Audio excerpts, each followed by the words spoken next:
Can Yeah, I ask a question about Yom Ha'atzmaut and Yom? yeah. Uh, is it so that Haredim and similar groupings don't accept that there is such a festival? No, that's incorrect. Yes, there will not be a broch of Hallel. Yet there are differences. Many of the yeshivas don't. Many of the yeshivas do. I mean, I can't say that they all are having the flags on top of the yeshiva. Ponevezh has the flag, as we know, and many of the yeshivas do. The boys' schools here. Many of them actually, for the young lads, they had school in the mornings. All the girls' schools were off. Haredim, not Haredim, depends how whatever you call by Haredim, it's a very strange word to use anyway. But yeah, I mean, everybody, the people who are here, yes, of course, you're going to find some extremists, as you do everywhere. But in the main, I mean, what if there was no state? Where would all these people be? I mean, you talk about people living in Israel today. We're full of gratitude, and yes, plenty of Tehillim and prayers, etc. Whether there, as I say, Hallel with a bracha, let's not go down there, or can you remove Tachnun so easily? Okay, but the bottom line is the vast majority of the people here, doesn't matter whichever area you're from, of course.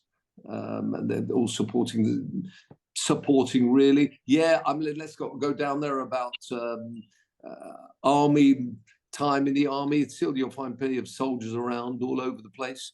Others will say, yes, they need to be spending all their time and get the exemption of being in the army. It's not that they're not happy with the army, and they're praying for them as much as everyone is praying for them. Probably praying for them more, I would have thought, some of the tefillahs that you find here.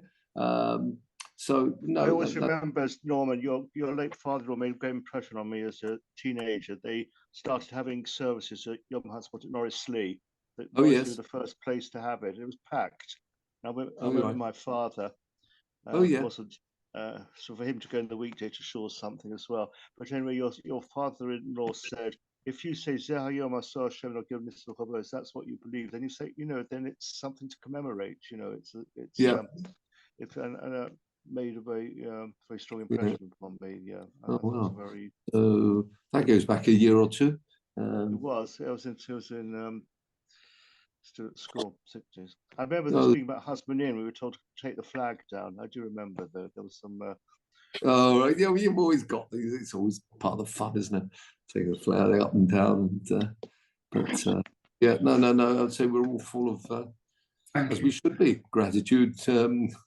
And the people living here in particular, and the people who are not yet living here, them too. But of course, everybody's looking for Shalom, and everybody's praying for hopefully the army will be not used as much. Of course, what's going on at the moment, and all these, I mean, what can one say about it? I don't want to really go down there about, Rabbi D, etc.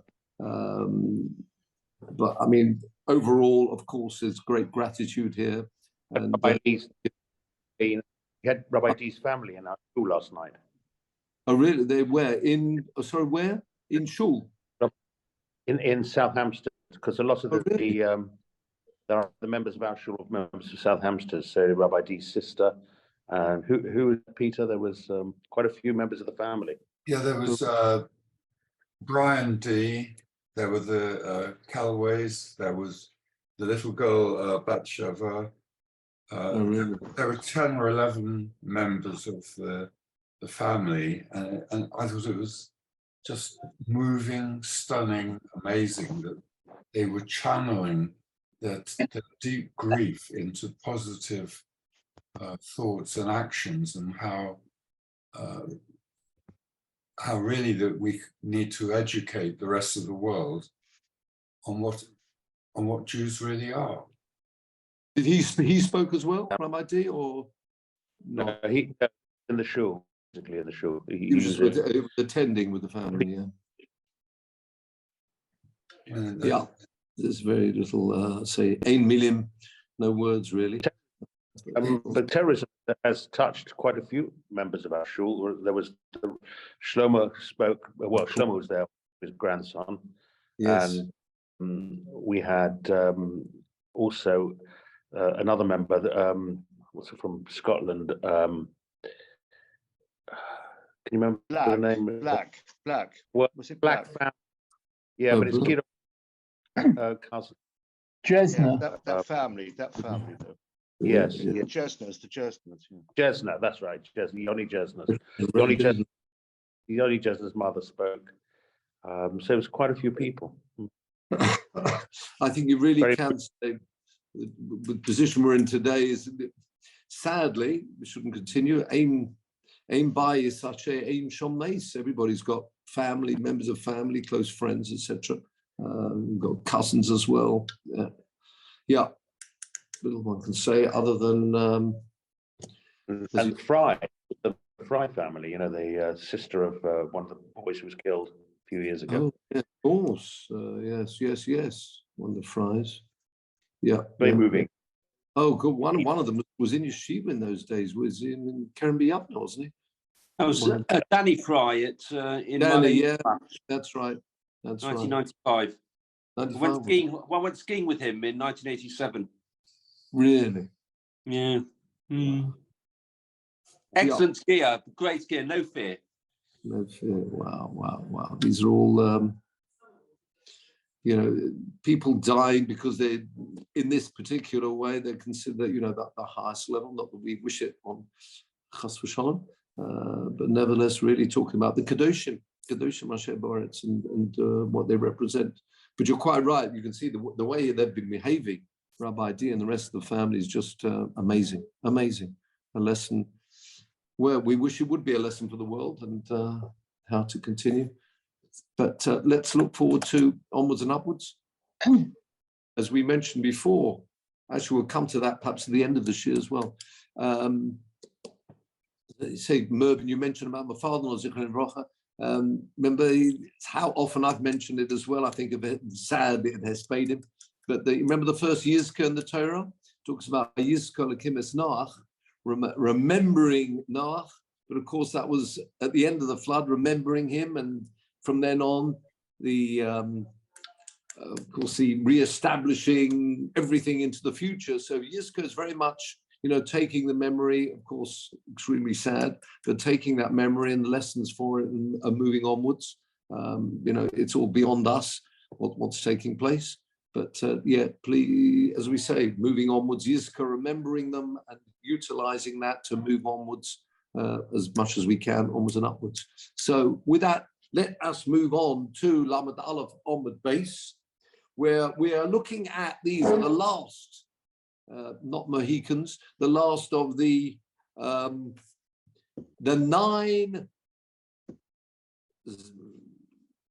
as we've seen here, the 9 rulings that Rabbi Yochanan ben Zakkai made, and we've done 8 of them. And as we pick up, the question is, what is that 9th? And there's an argument about what that 9th is. So between them, we'll have 10. But in fact, there's an argument about the 9th.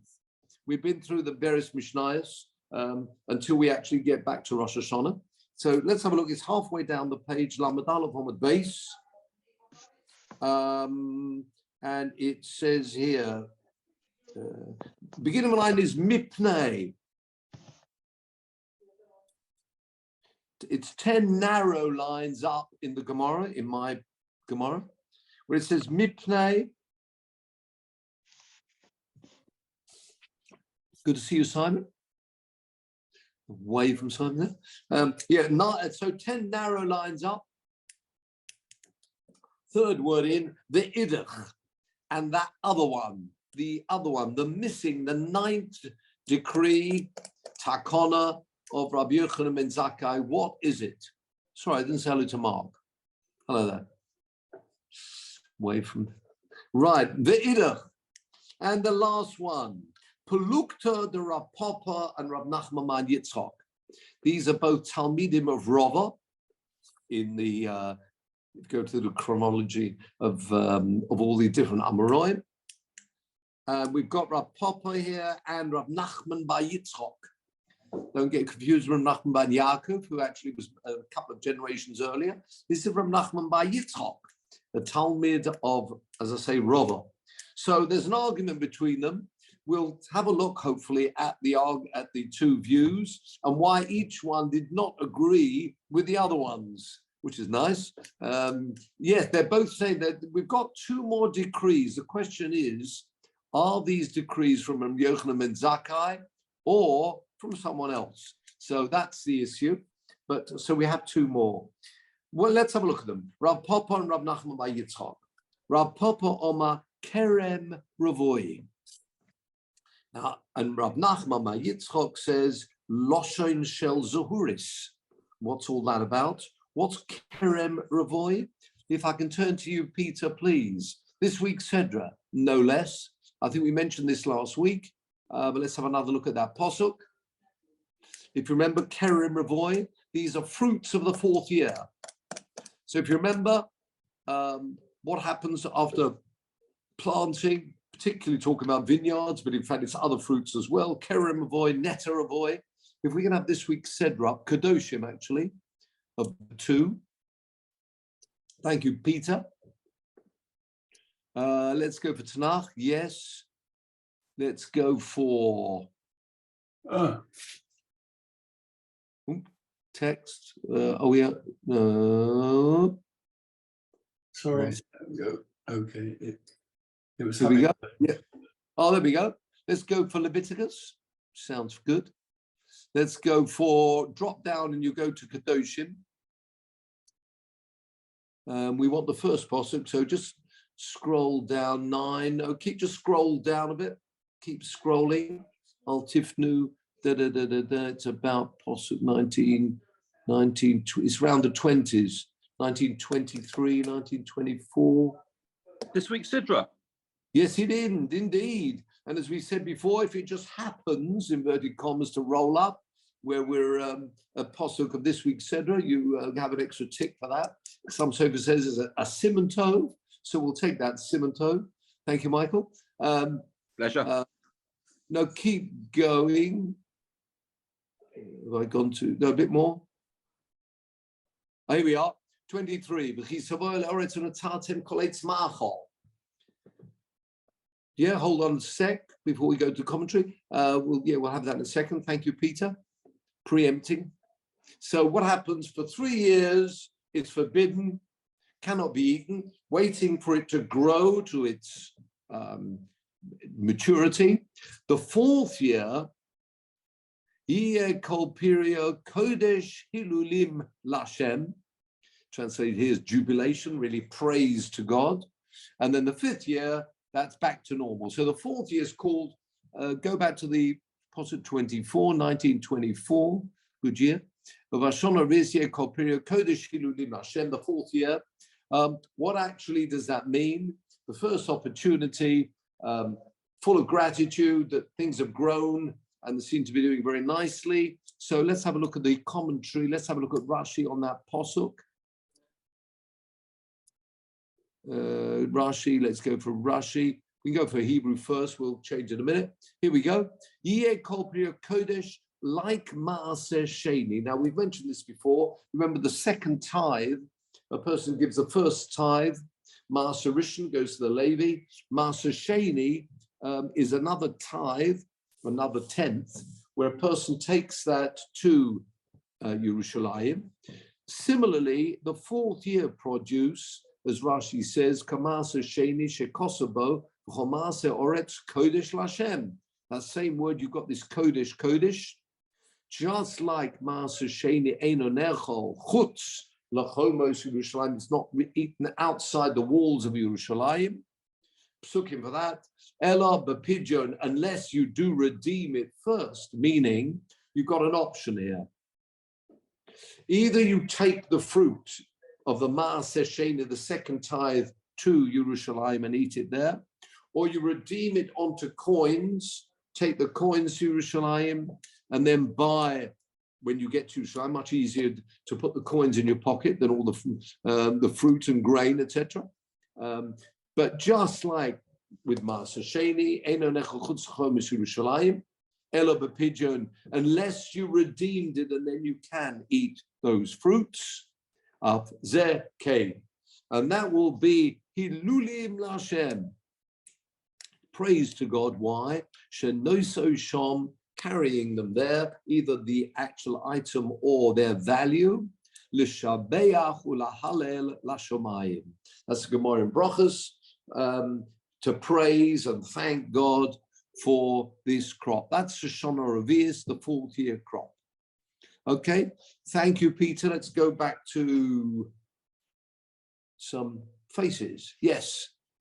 Okay, back to our Gemara. So what's that got to do with the decree of Rabbi Yochanan ben Zakkai? Says the Gemara. Oma, have you got it? Rav Papa, begin line is Rav Papa. Oma Kerem Ravoy. This 10th decree of Rabbi Yochanan ben Zakkai, after the destruction of the Beis Hamikdash, is the following. Desanya, we've got a brisa. There was a ruling, the brisa mentions this. Kerem Ravoy, that means a vineyard of the 4th year. What are you meant to do with it? You take it to Yerushalayim or you redeem it. Strictly speaking, at what point could you redeem the fruit? Anywhere outside Yerushalayim. So, Yerushalayim, they would take it up to Yerushalayim. Now, this is the ruling prior to Rabbi Yochanan ben Zakkai. At the time of the Beis Hamikdash, everybody would take their fruit up to Yerushalayim. What about the redeeming? Says the Brisa, no. Mahalach yom l'chol tzad. If you were within a day's travel of Yerushalayim, there was a ruling, bring the fruits, bring the corn, bring it up to Yerushalayim. Obviously, imagine the whole of Yerushalayim full of all these fruits. Zu, says the Gemara. Have a look at, before we do that, have a look at Rashi, please. Have you got the Rashi? About 8, 9 narrow lines up. Haperos atzmon. Although we did see, as we saw in the Rashi, you've got the option of taking the fruits or the grain or redeeming it, taking the money and then buying things in Yerushalayim. This brisa tells us that the ruling was take actually the fruits themselves, the fruits, the corn, the grain. Afal gav, even though Demin HaTorah, as far as the Torah is concerned, Bein Maser Sheni, we mentioned that in Rashi, or Kerem Ravoy, Nifdim, they can be redeemed, Umischalalim Bipsia Achas, it can be redeemed, become like Chulin, no longer, it loses its Kedusha, the Kedusha, as it were, goes on the coins, and then you can eat the grain wherever you are. Bipsia Achas, if you are one step outside Yerushalayim, you'd still have the option. Take it to Yerushalayim or redeem it. Chutz l'chayma, one step outside the walls of Yerushalayim, you're into the option, right? Nevertheless, Rabbanon Gozel, there was a gezerah from a decree from the rabbis at the time, B'chol mahalach shel yom echad, as long as you're within a day's travel of Yerushalayim, sheya'alum, take them up, v'yochlum sham, eat them there. Kedei la'ater shukei Yerushalayim, the word oter, atorah, to crown Yerushalayim, all these wonderful fruits coming in of this 4th year produce. So bring them to Yerushalayim, let everybody see the wonderful fruits coming in, the gratitude, etc. That would be a great honor to Yerushalayim, as it were. So bring them in. So we need to know what actually, go back to the Gemara, let's find the locations of north, south, east, west. What's considered within a day of Yerushalayim? Says Rashi, the Gemara, sorry. Kerevo Hoyo, beginning of the line. Mahalach Yomech Lechol Tzad. Bezuhi, beginning of the line. Techuma. Here are the borders. Eilat min Hatzofon. In my Gemara, I've got a little note around the side saying, many people say that should be to the south, but even so, it's unlikely to actually mean Eilat as we know it, because that you'd hardly say that was in those days a day's travel to Yerushalayim. So, but anyway, there was a place to the south called Eilat, Akrabat min Hadoram, or if you change it around, that will be in the north. Fine. Lud, we know Lud. Lud on the west. Interesting. Well, Lud's considered a day's travel from Yerushalayim, and the Jordan on the Mizrach. It was considered a day's travel from Yerushalayim. If you were in that area, you'd have to take the produce to Yerushalayim because, as I say, la'ater mentioned in Rashi, la'ater to crown Yerushalayim with the fruits coming in. If you lived further away, up north, let's say in Tiberia, then you wouldn't be asked to, you wouldn't have to bring, you could if you wanted to, there you'd have the option. So the rabbis extended that option, not just a step outside Yerushalayim, to a day's travel. Otherwise, people should enjoy those fruits in Yerushalayim. Okay, what's that got to do with us? Says Rashi, first of all. No, we haven't got any Rashi yet. For Omar Ula, and Ula said, and some people say it was Rabba Bar Ula. Fine, good to know who it was. Omar Rabbi Yochanan, in the name of the great Rabbi Yochanan. Ma'atam, what's the reason? As we've seen in Rashi, Kedei la'ater shukei Yerushalayim bepeirus, to crown Yerushalayim with the fruits coming in. Great sight, seeing all these fruits coming in and people talking about, yeah, I'm into my 4th year and yeah, we're on our way. Could be good for business as well, no doubt, handing out cards of, you know, I'm a winery or whatever with my grapes that are now available. So yeah, there's going to be a bumper crop from now on of all my wines, etc. So, but in the main, la'ater shukei Yerushalayim bepeirus. Okay. Now we get to Rabbi Yochanan ben Zakkai. But Tanya, there's another brisa. Kerem Ravoi Hoyolola Rabbi Eliezer, the great Rabbi Eliezer. But Mizrach Lud, he lived in the east of Lud. If he's in the east of Lud, is he within a day of Yerushalayim or not? Yes. Yes, he is. Have a look at Rashi, please. He was in the east of Lud.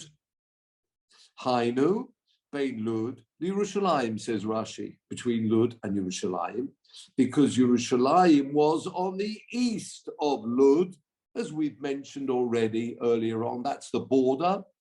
So he was b'mizrach Lud, therefore he was in the day's travel to Yerushalayim.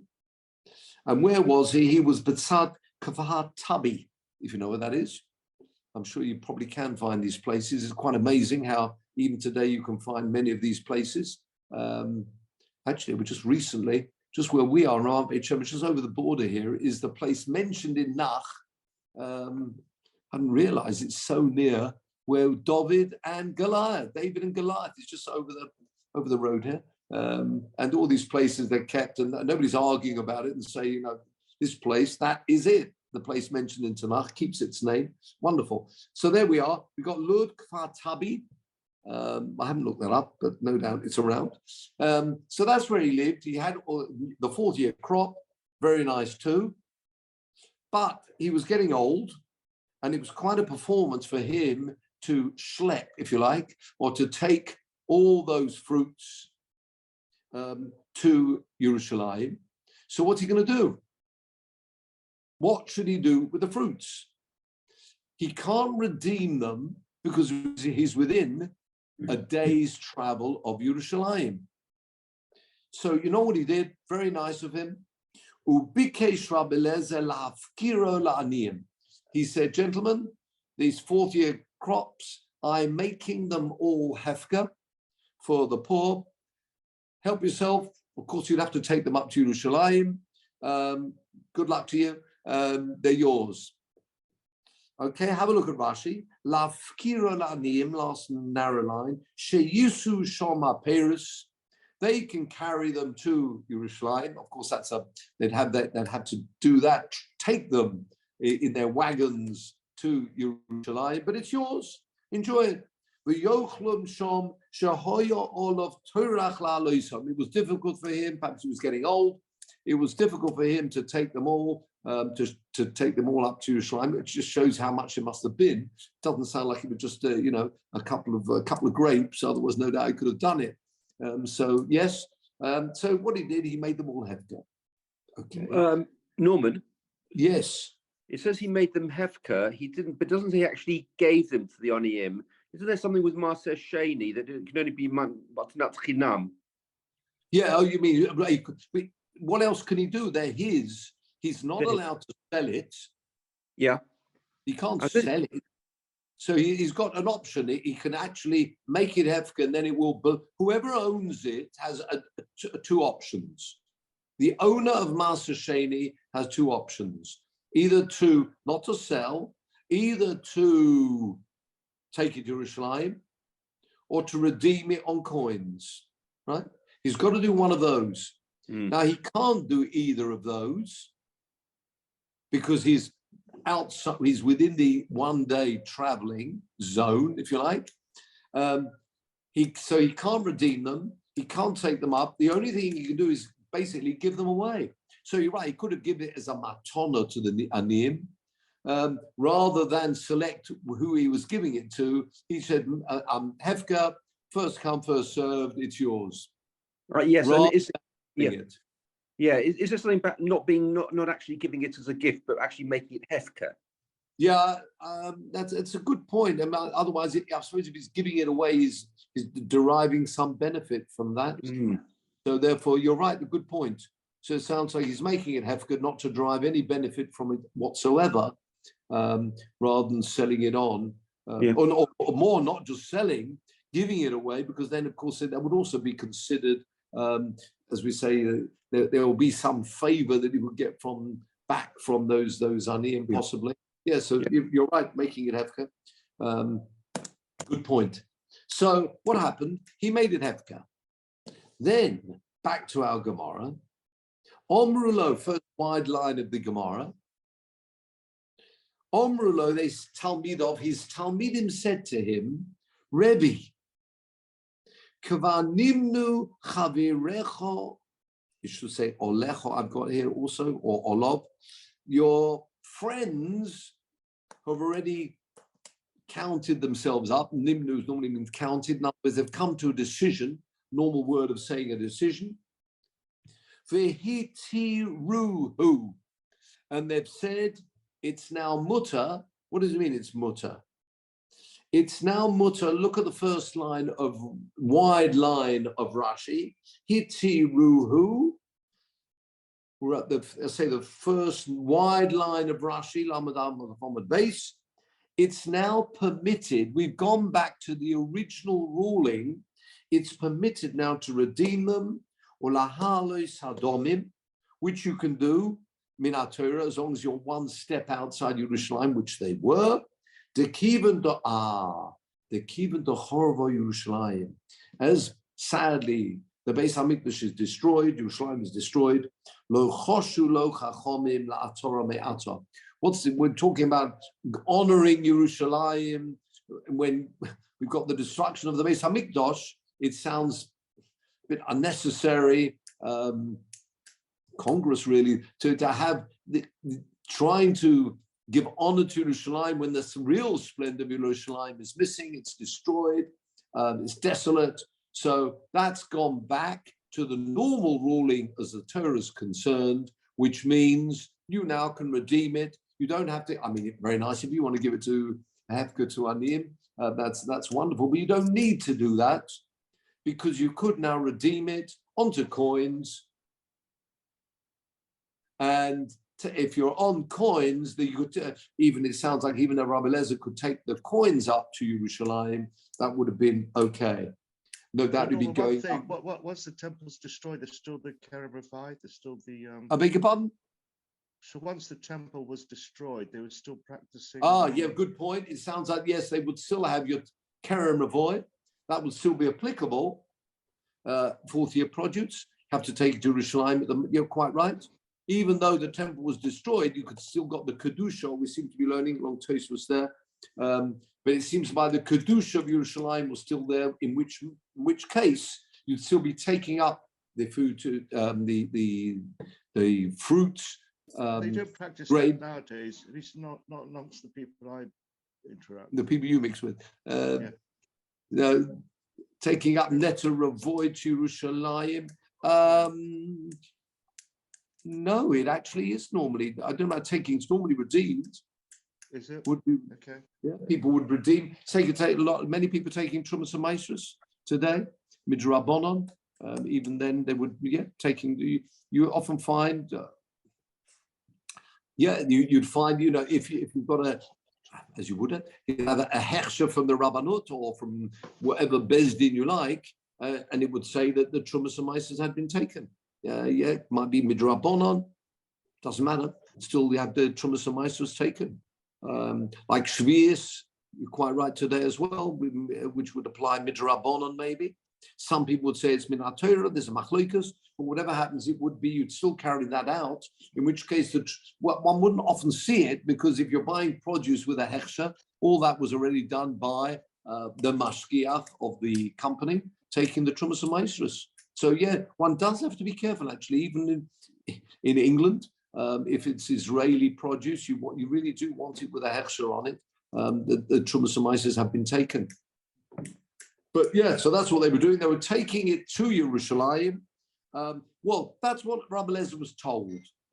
Can I ask, when Rabbi Eliezer made it hefker, yes, what happened? Because there's kedusha in the Maaseh Sheni, isn't there? Yeah, absolutely. What happens to that kedusha? No, that stays, and the people would take it to Jerusalem. Ah, I see. So avoiding him doing this for whatever reason, as Rashi says, it was a Torah la'aloison. We don't know why. As I say, perhaps he was old and frail. He made it hefker. It's still, you're quite right, the kedusha is retained within the fruits, and other people would do that if you wanted to. That's why, rather than actually giving it away and doesn't know who's actually going to take it up, those people, gentlemen, the poor, anybody who wants to go to Jerusalem and take the fruits, gesundheit, as they say, here they are, you can have the fruits. But the kedusha would remain. So, back to our Gemara.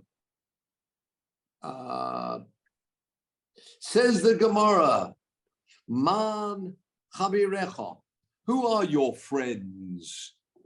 Who now said that the ruling, the one-day ruling, like the travel zone, isn't it? The travel zone around there.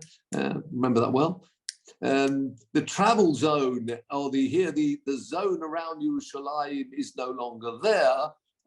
Says the Gemara, Man Chavirecha. Who are they referring to? The Talmidim who came to tell Rabbi Eliezer that the ruling's gone. That's Rabbi Yochanan ben Zakkai. So there we are. That is the 9th decree of Rabbi Yochanan ben Zakkai. In this case, a leniency. We've had various other leniencies, some chumras, some leniencies. Here's another leniency. In other words, we're reverting back to the old rule that if you're within the one day, that's gone, and therefore you can now redeem. And that's what they were telling him. That's the end of the story, and that's the story of Rav Papa. And although not mentioned, the Chavirecha Rav Papa's telling us actually is Rabbi Yochanan ben Zakkai. It's worth noting, it does say Chavirecha. So it's you can see it's not clear, and that's why, of course, there's going to be the argument, who is Chavirecha? But at the moment, it's Rabbi Yochanan ben Zakkai according to Rav Papa. Okay, third wide line down. What about Rab Nachman bar Yitzchok? What does he think is that 9th decree of Rabbi Yochanan ben Zakkai? Rab Nachman bar Yitzchok, Loshon shel Zahiris. What does it mean, a Loshon shel Zahiris? This Gemara actually comes up in other places, in Yuma, and the loshon, it's like a tongue. It doesn't really mean a tongue. It means it's temer, wool, which has been lengthened out. You've got a wool, a piece of wool, a long piece of wool, where it's a tongue-like, like a, as I say, or rectangular shaped, maybe in curl at the end, as some type of semicircle. Loshen shel zahiris. What's zahiris? Like a crimson, odom crimson color. Yeah, zahiris. What's that all about? Says the Gemara de Sanya, another brisa. Bori Shoynov, originally, hoyu koshrin loshen shel zahiris al pesach ulam.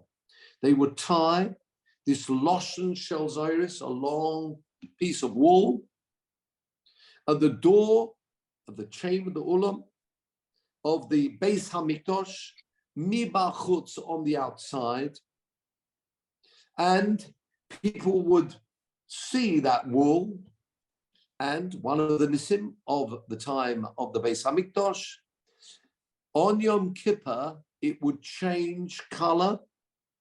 As mentioned there, I've got the lashon here of the Gemara in Yuma. For your malbin me'elov. So hard to imagine. Malbin me'elov, for Simon Shema. This is the Rashi in Yuma. It was a sign HaKadosh Baruch Hu had forgiven Klal Yisrael on Yom Kippur. So imagine people were waiting anxiously to see this color. Obviously, having gone through the Avodah of Yom Kippur, the prayers, the all right through the whole day, hoping to see the sign, the crimson turning white. So is this a continuation of the answer?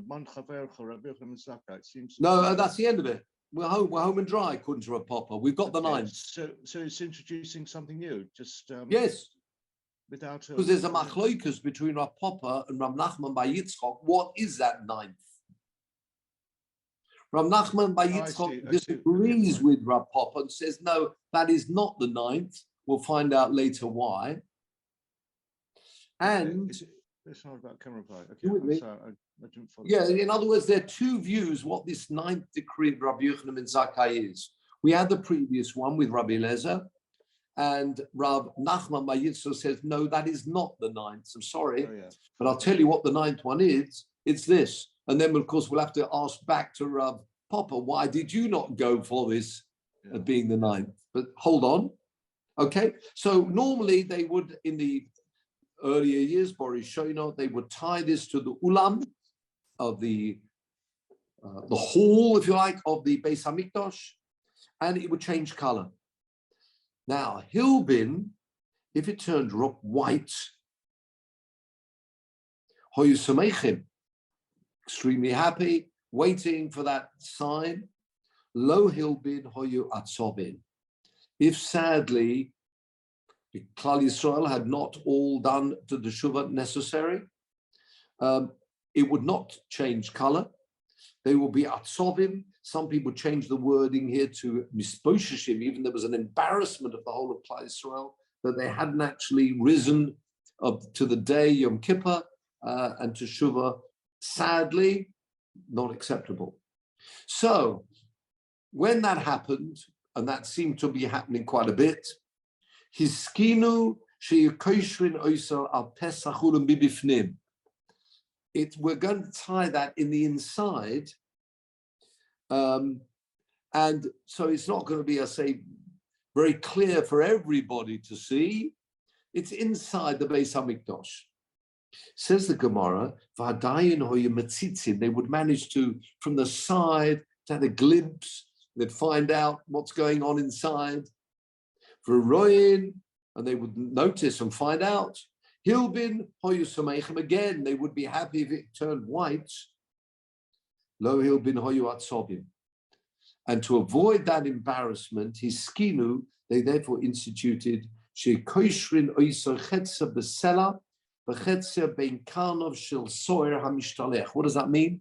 They would tie it around the horn of, remember the goat that was sent out, La Azazel, it will be tied round, and as the So'er died, hopefully that crimson, we're talking between temer, wool, would change color, and therefore nobody really would know, so the person sending out, but I mean, it wouldn't be known publicly what the color was, and this was, I say, to avoid the embarrassment and the sadness of Klal Yisrael about what had happened to the crimson Loshain wool.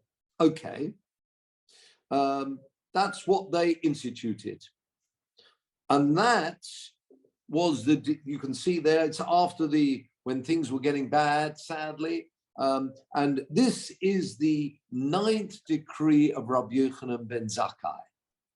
Okay, now we need to query each one of these Amoraim, why they didn't say the same as their other Amora. Says the Gemara, Rab Nachman bar Yitzchak, Ma Tamala Omakra Papa.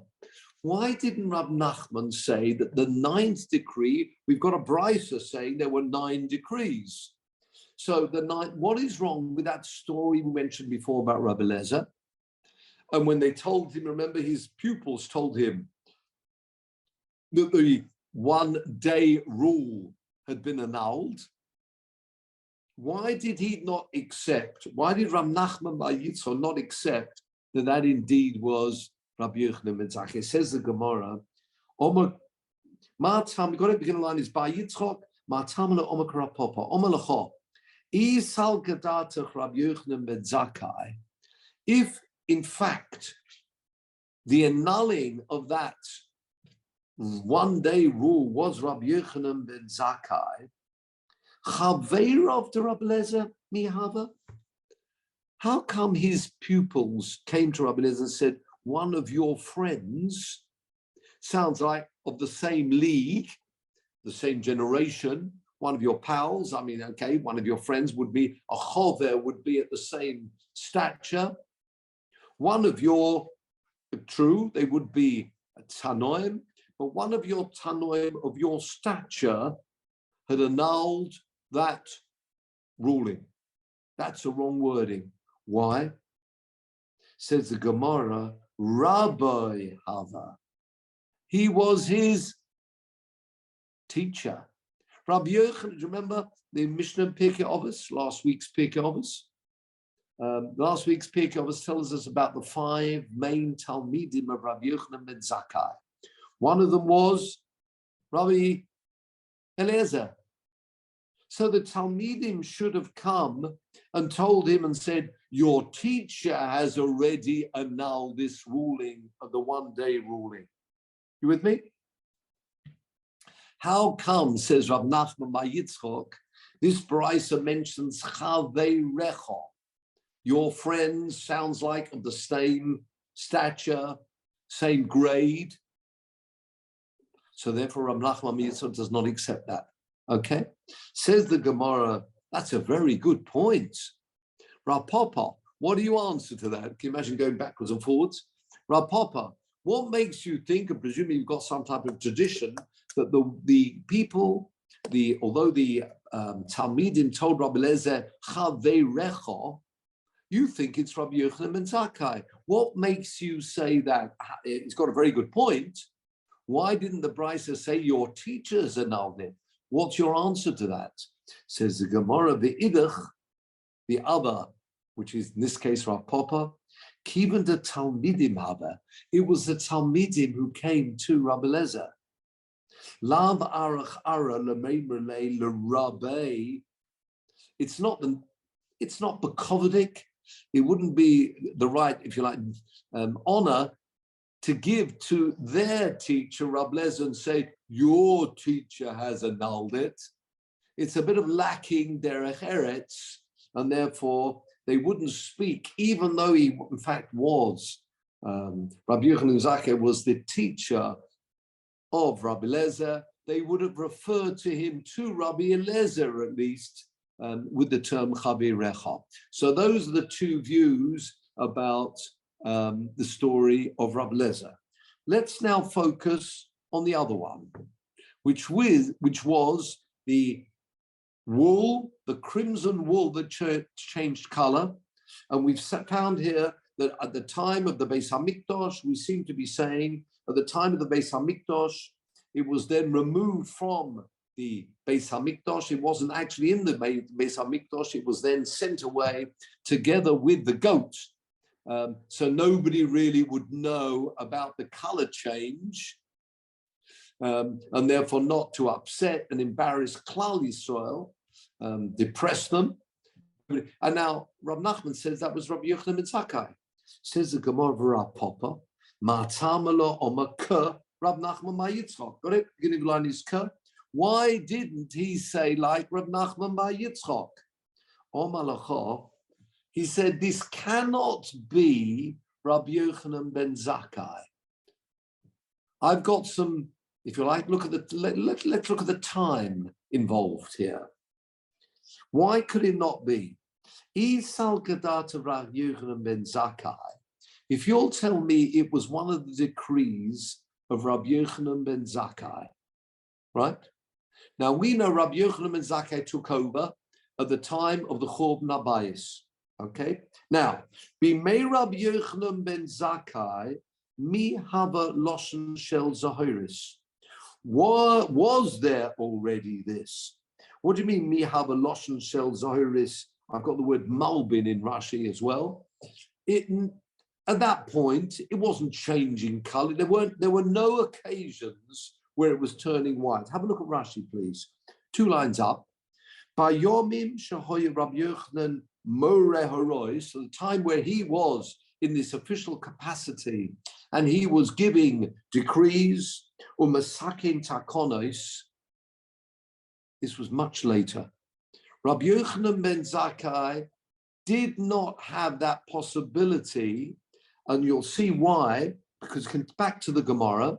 So again, Rabbi Yochanan ben Zakkai is making decrees. We know there are plenty of decrees. We've got 8 of them until now. 8 decrees. He's making decrees. That's when the time of the Beis Hamikdash, and we'll find when the destruction of the Beis Hamikdash. But he's got to be in the position to make decrees. So what? Back to the Gemara, please. For Tanya, 5 lines up. Kol shenoisov Rabbi Yochanan ben Zakkai. He certainly had arichas yomim. Guinness Book of Records. Rabbi Yochanan Zakkai me'or be'esrim shana. He was 120. Fine. Mem shana gives us all hope here. 40 years. Osak b'prakmatia.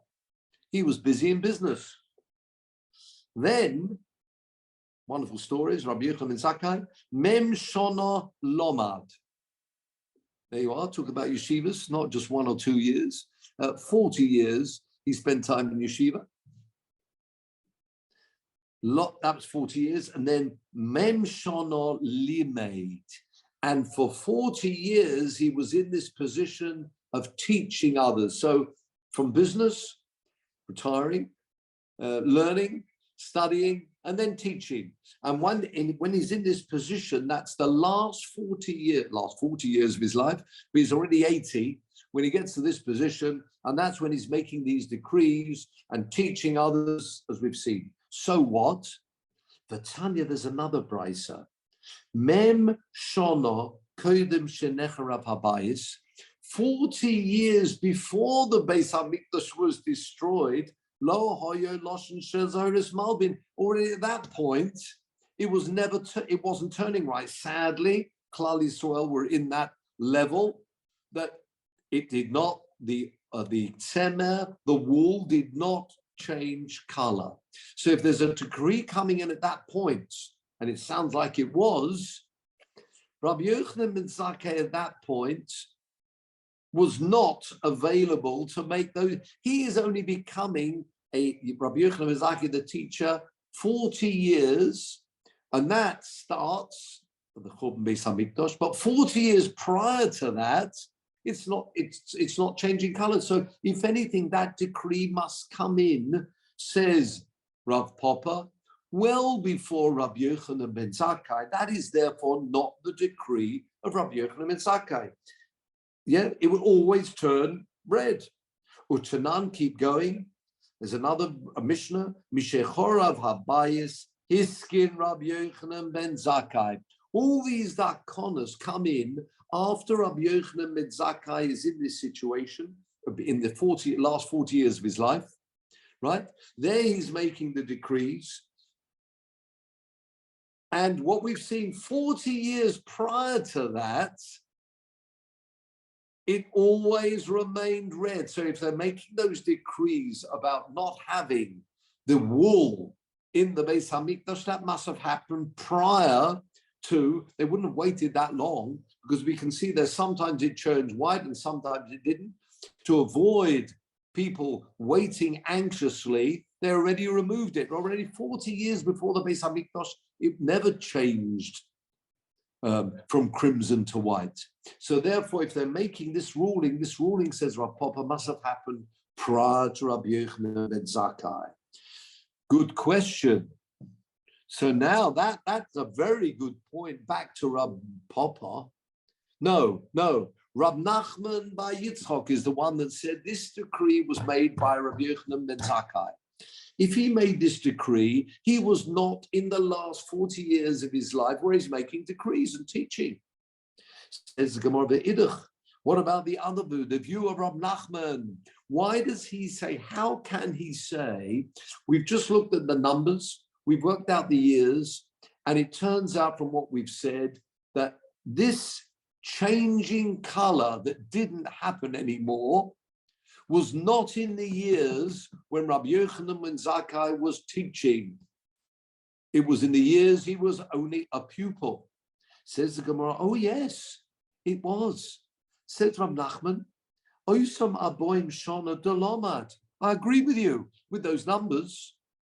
This happened, the change in the 40 years before the destruction of the Beis Hamikdash, when they noticed sometimes changing, or then we're already there, we're seeing it's not changing, and that's when the decree came in.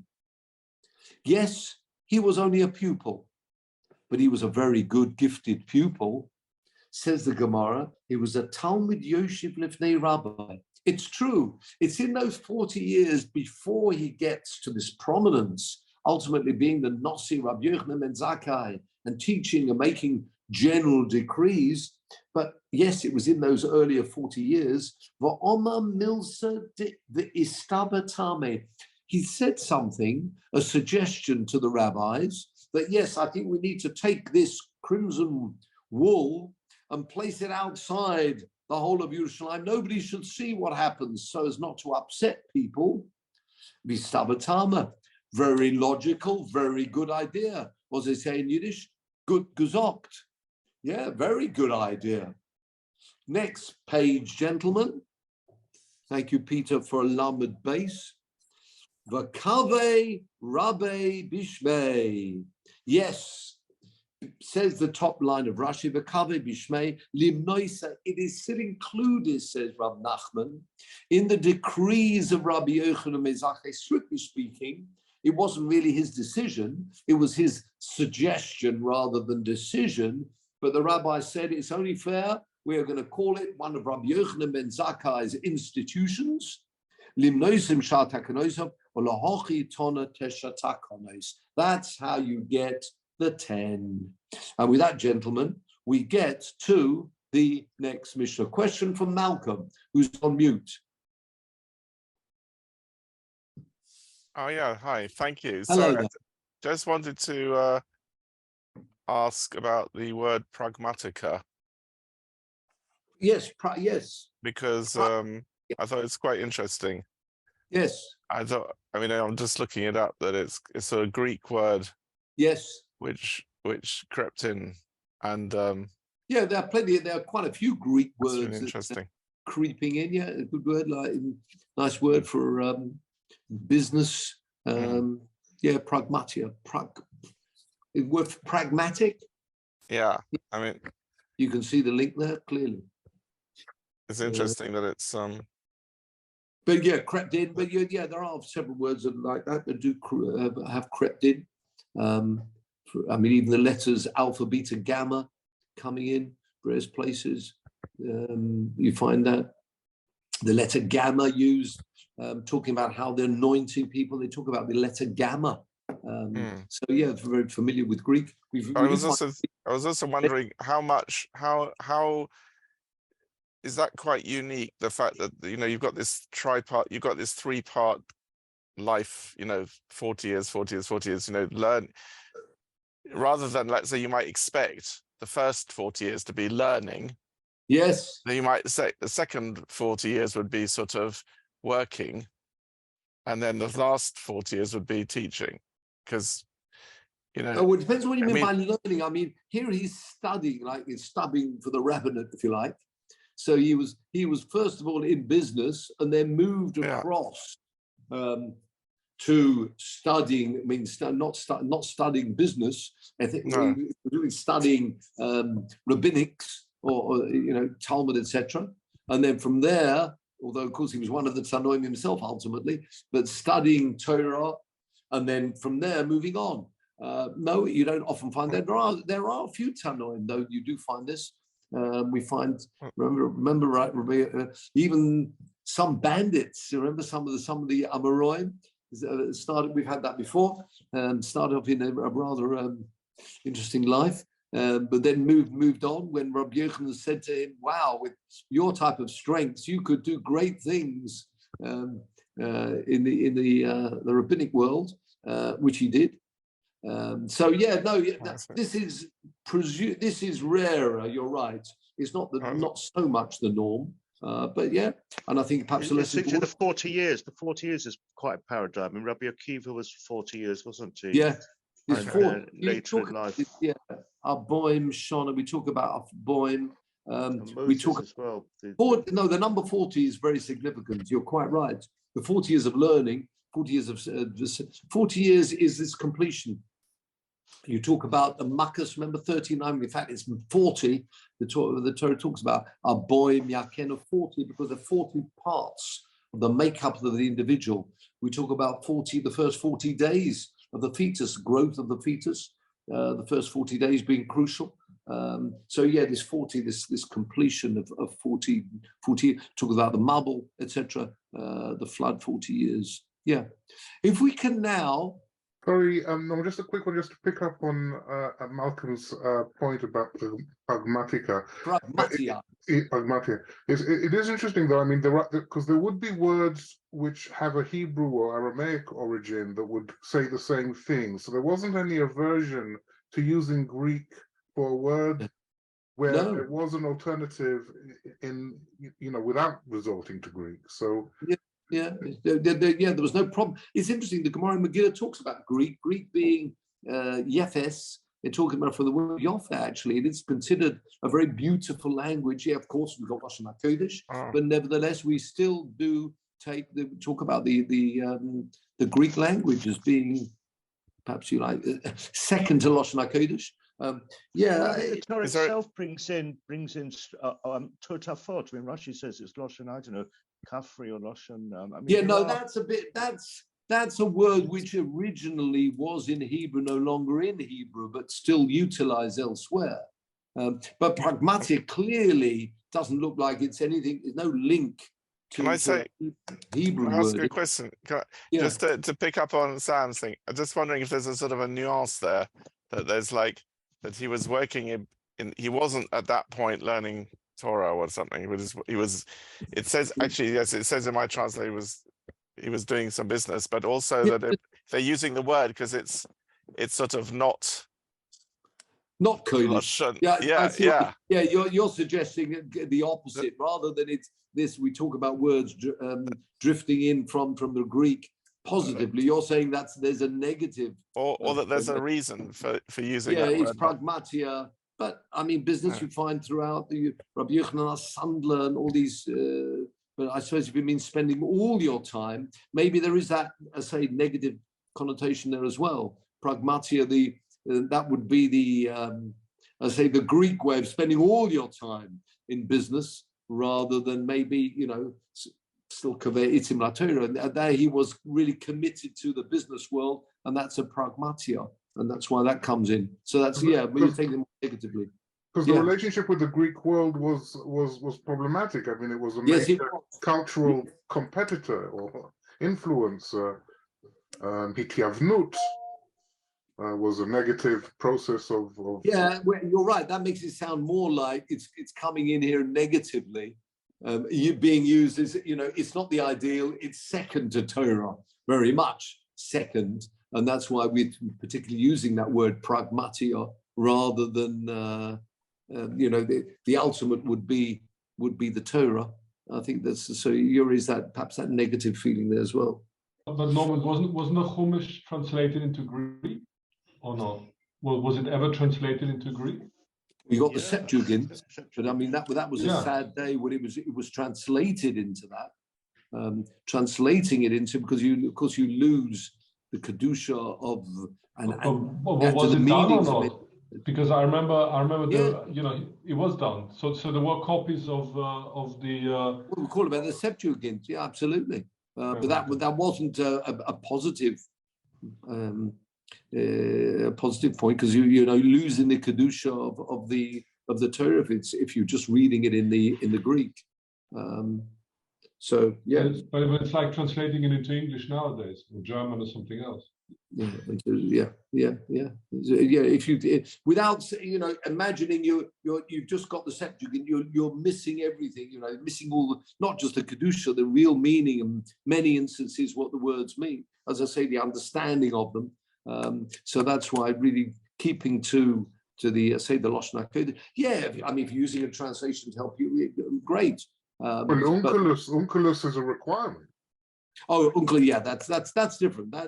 It's all about Aramaic is different. That does have kedusha. In many instances, we talk about the words of the Aramaic, which is very close to Lashon HaKodesh, but Greek and other languages not so. I just wanted to conclude. I know it's already very late. If you don't mind, Peter, bringing up the Mishnah of Pesachim, just to conclude Pesachim very quickly for those people who are concluding Pesachim. But this was for our dear friends. Go to Mishnah.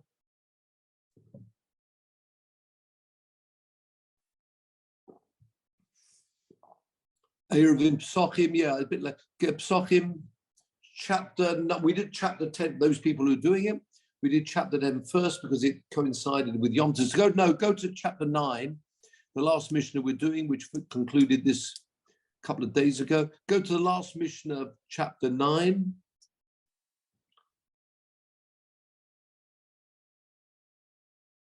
Last Mishnah of chapter 9. Keep scrolling down. 2, 3, 4. It's a long way to keep scrolling.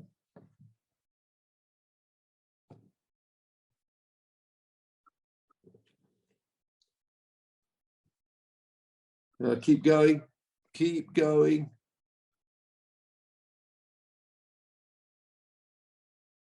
I think Mishnah, that's it. Yes. Just go back to the faces for a minute, and then we'll keep that place because we'll need to come back there.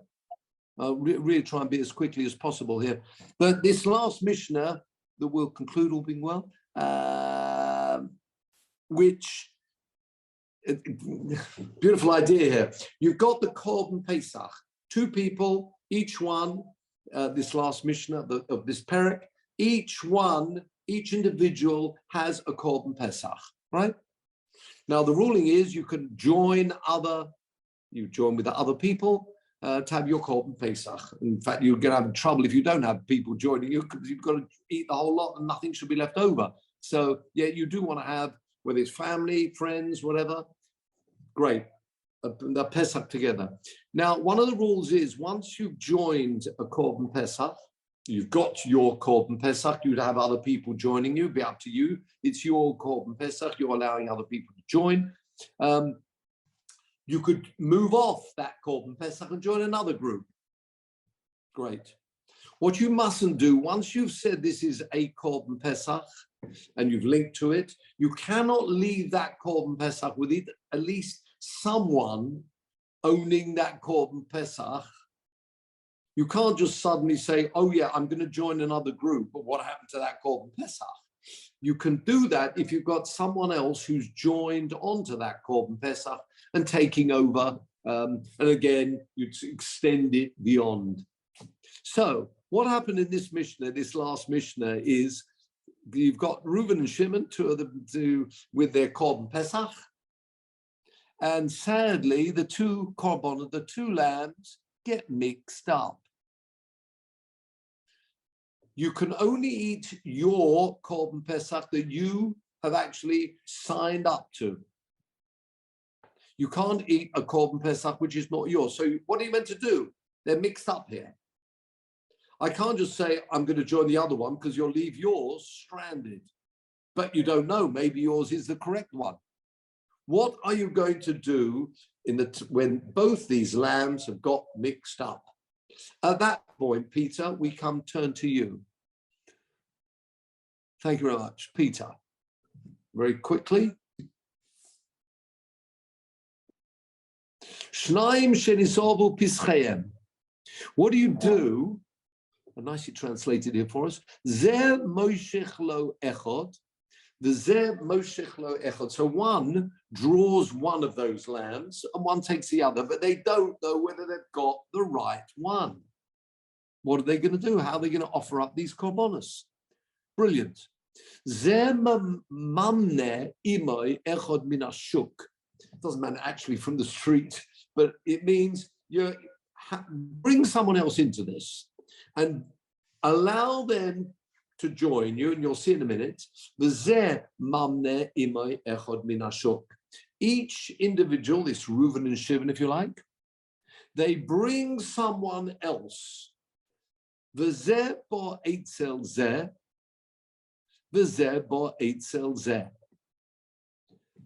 then Reuven and Shimon cross.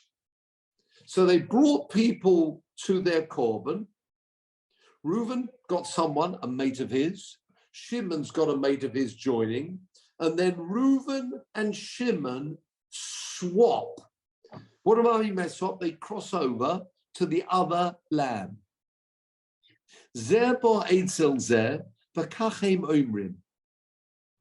When they've swapped over, brilliant. Im shelihu pesach zeh, if this one is mine, the one I've moved across to, then you've therefore joined. Which one have you joined? You've joined Shimon, right? You joined Shimon. I want you now to remove yourself from Shimon's group and join me.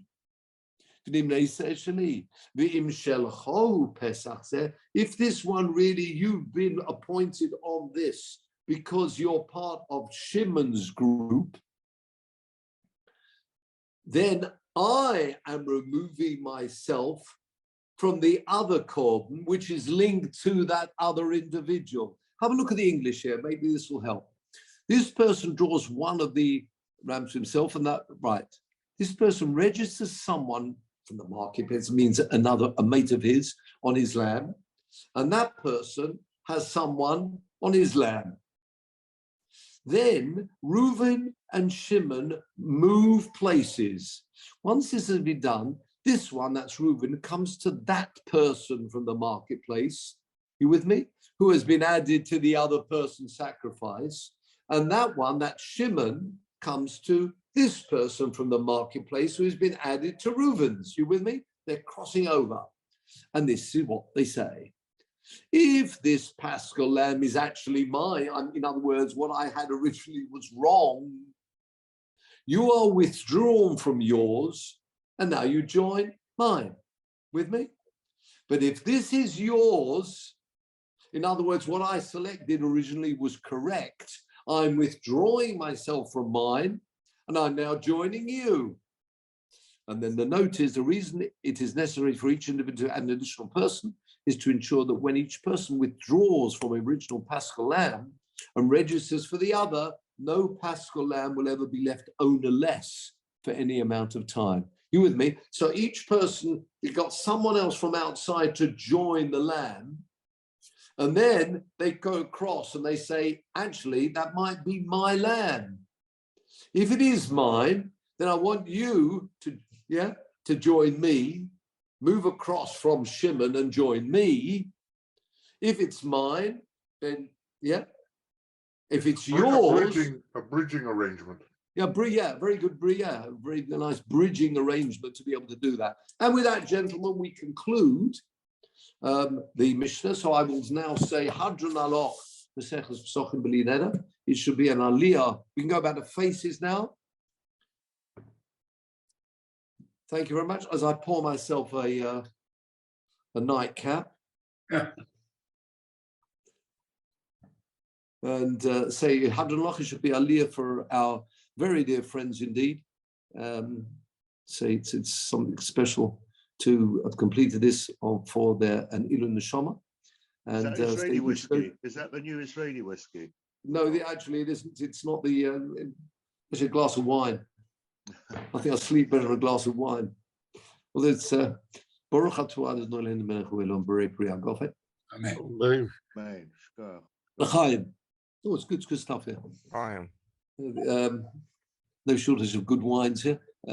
Actually, I see they got the top award for a whiskey. Did you see that? Israeli whiskey. Oh, Mark's nodding his head. Yeah, obviously, I saw that. Have you tasted it? Apparently, they got the top award. I read it. I haven't tasted it. No. Okay, but there you are. So, I say l'chaim to everybody. I say we should. I say aliyah for the neshama.